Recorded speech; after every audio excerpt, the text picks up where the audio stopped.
Kami pun merasakan imbas, cuma kami dalam ada tantangan seperti itu, kami melihatnya secara positif. Kami nggak mau down, kami tetap gimana caranya kami tetap bertahan, bahkan tetap berkelimpahan. Penjualan saya bahkan melebihi dari penjualan sebelum pandemi, pemasukan omset.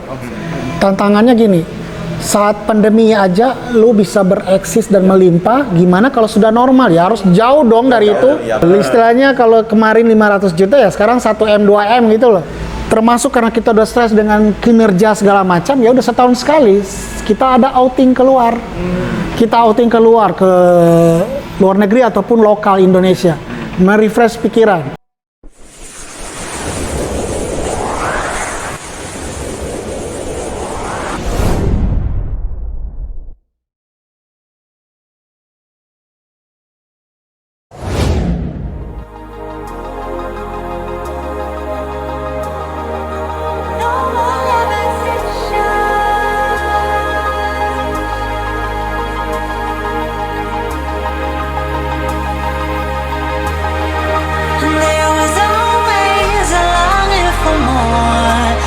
A connection is disconnecting from the source within. There were parts of my core, senseless and frozen, wisdom hidden, locked up in my soul. Oh, now it's the time to realign, reconnecting my foundation, reunite.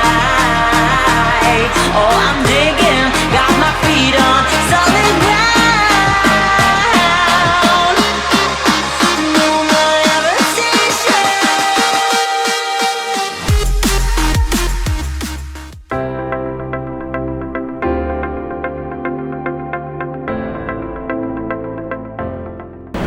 Jadi kalau untuk dampak turunan dari pariwisata, kalau pariwisata sudah pasti berdampak ya.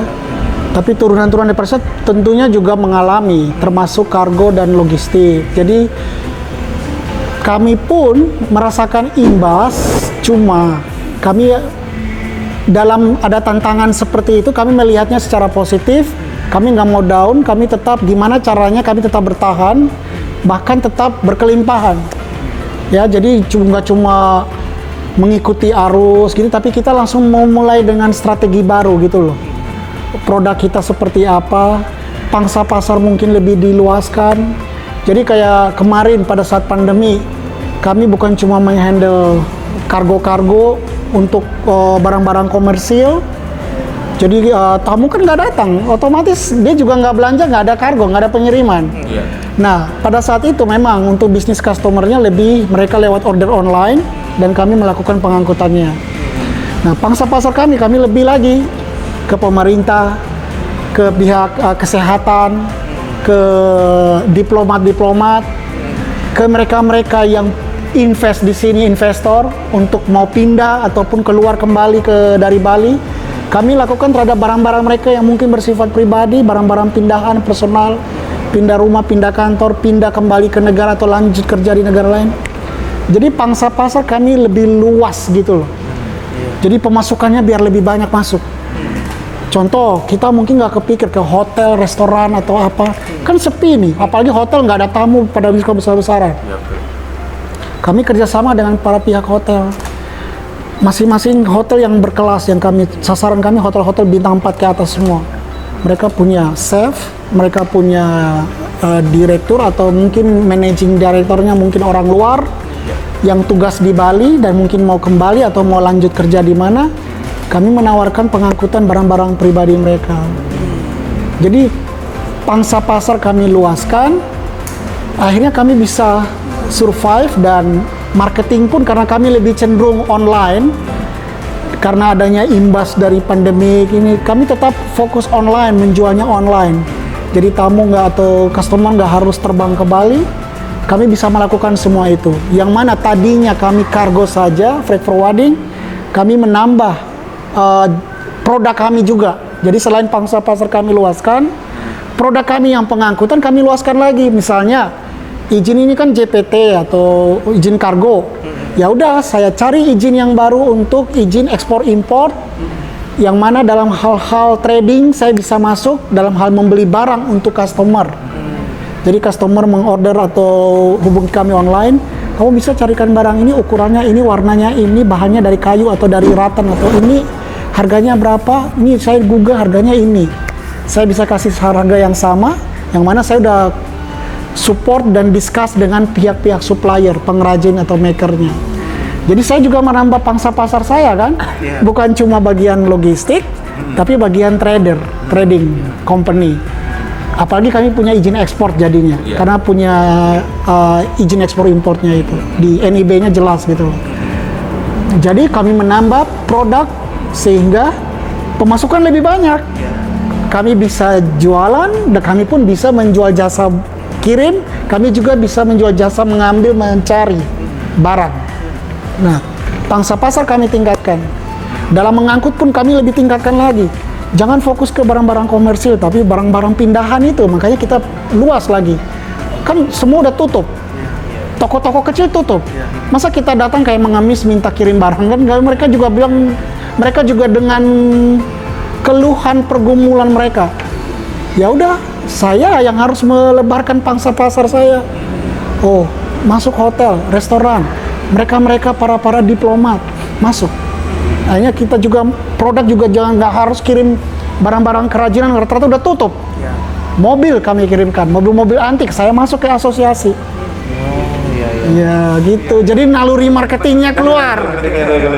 Apa yang bisa saya dapat selama saya lihat celah ada cuan, uang, oh masuk. Tapi tetap secara resmi perizinannya masuk semua.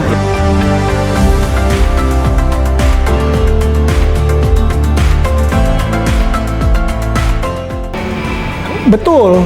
Harga semua naik melambung tinggi sampai yang tidak masuk akal harga pengangkutan, ya udah kayak 200-300 juta hanya port ke port, pelabuhan ke pelabuhan, belum lokal handling kami.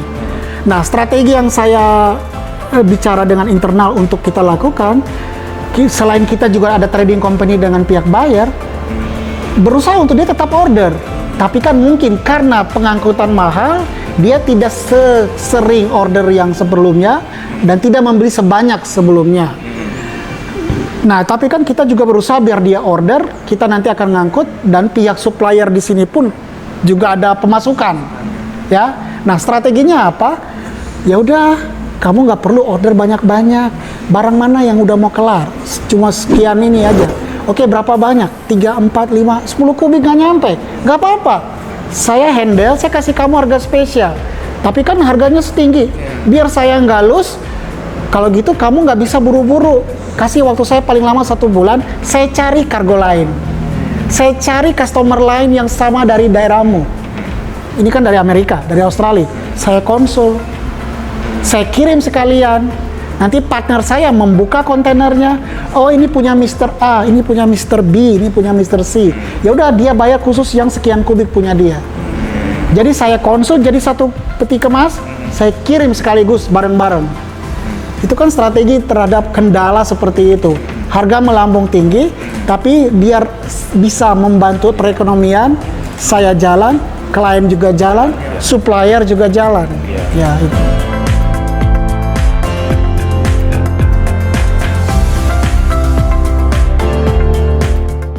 Otomatis saya tetap eksis bertahan.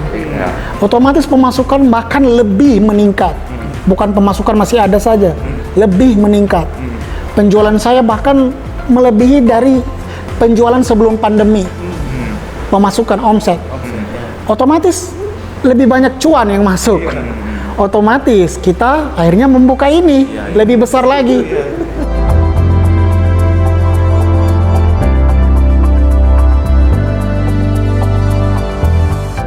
Selain Australia yang nomor 1 saya customer base-nya paling banyak, saya pangsa pasar terbanyak juga setelah Australia itu Amerika. Baru Eropa, negara-negara Netherlands, negara-negara yang Skandinavia juga, dan Inggris paling banyak. Jadi pangsa pasar saya itu Australia, Amerika, baru Eropa. Di sana pun saya dengan keagenan link network saya kuat. Artinya saya mencari partner yang seperti perusahaan saya, yang komitmen, yang kuat juga dalam kasih harga yang bagus untuk port ke door-nya, Saya kan dari door sini ke port di destinasi. Jadi kita kolaborasi yang bagus, tim kuat untuk melempar harga door to door yang bagus gitu loh. Otomatis membedakan saya dengan banyak kargo-kargo lain, mereka kebanyakan door to port. Karena networking mereka kurang seperti saya. Saya dengan memperluas networking saya bedanya saya dengan mereka, ya udah. Kamu dikasih harga port memang murah. Saya kalau kasih port sekian ini. Tapi saya mengedukasi dia. Kamu jangan kaget, di port sana ada biaya pelabuhan ada. Terus custom kamu harus berhubungan dengan custom bagi first timer misalnya. Semakin saya edukasi mereka, mereka nyaman. Memang harga saya door to port ada, saya door to door ada. Kenapa saya lebih mementingkan door to door? Kalau kamu door to port saja banyak biaya-biaya unpredictable di situ. Yang mana ada hubungan dengan komisi pihak pengirim di sini. Nah, hal itu kamu harus hati-hati. Sekarang kamu tantang dia, berapa biaya dia door to door. Kalau dia nggak bisa, berarti kan sudah satu nggak profesional. Oke, dia handle ke port, kamu cari lagi agent yang kedua untuk handle dari port ke door. Berarti kan yang handle kamu udah 2 tangan di situ, ya kan? Konsentrasi bukan 1 tangan, 2 tangan. Nah, sekarang kamu pastikan lagi ke pihak pengirim yang dari origin asal, apakah ada yakin tidak ada biaya di sana? Kalau ada berapa? Biar jelas semua di atas kertas. Nah, itu yang saya edukasikan mereka-mereka yang dulunya customer mereka, pihak yang kompetitor saya, cuma sampai di port.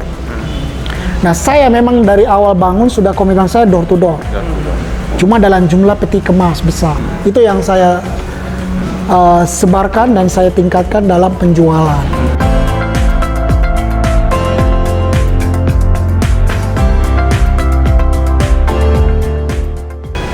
Kalau dari segi rate sudah turun, memang belum turun persis seperti sebelum pandemi atau endemi. Tapi kan turun, Pak? Akan kemungkinan pasti turun karena kan kontainer stok sudah banyak. Pihak pelayaran juga sudah mulai harganya turun sekali. Pada saat ini kok banyak sekali saya lihat kargo yang masih tutup. Mungkin ada karena inflasi. Kan inflasi ekonomi ya, mempengaruhi permintaan buyer juga. Lah itulah tantangannya. Cuma dari saya, karena database customer saya sudah kebanyakan waktu pandemi mereka cuma online order ataupun dengan saya tetap jalan. Dengan semakin banyaknya, dengan sudah sekarang ini sudah pulih, kontainer lebih sering lagi. Hanya kami lebih ramai lagi karena bisa lihat gudang fullnya seperti apa. Jadi ya lebih baik lagi sebenarnya.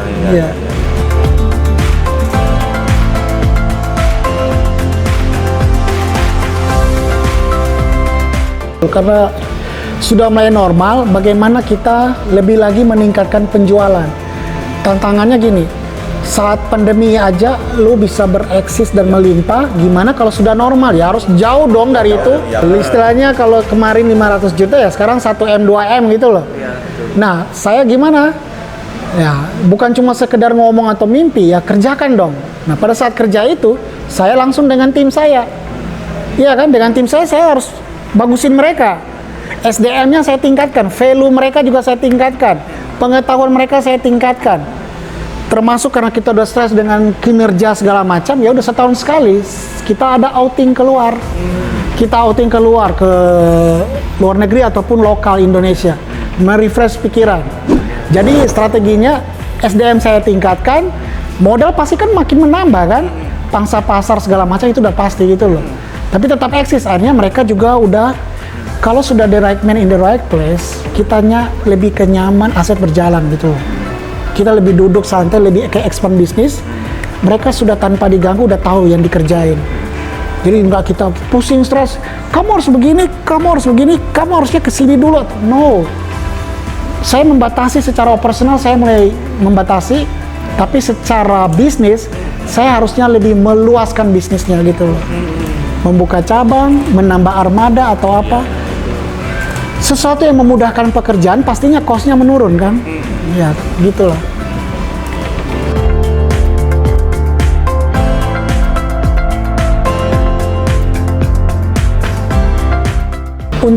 Untuk usaha masih dengan produk dan jenis usaha yang sama, di dua bidang ini, trading sama kargo.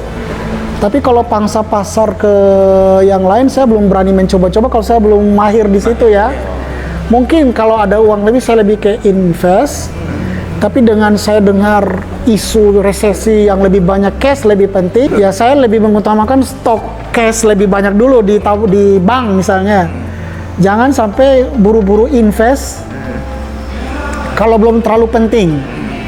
Nah, saya juga sudah invest kalau misalnya tanah saya beli, sudah terbeli karena pada saat pandemi mereka menjual murah. Saya beli 16 are di Pering ya. Itu saya ke depan mungkin kalau maupun saya harus meluas yang luar dari bisnis ini, mungkin bisnis ke villa, hospitality. Atau mungkin bukan ke villa tapi lebih ke properti. Saya membangun dengan harga yang sangat kompetitif untuk karyawan saya sendiri bisa punya rumah. Karena kan saya juga mau membantu mereka, jangan cuma sekedar datang bekerja, walaupun di atas kertas kita punya MOU-nya jelas kamu akan dapat pesangon segala macam sesuai dengan disnaker bla bla bla. Tapi kan rumah kan penting bagi mereka. Gimana caranya mereka punya rumah juga. Saya pernah karyawan jadi tahu pikiran mereka gitu. Tahu. I've been high.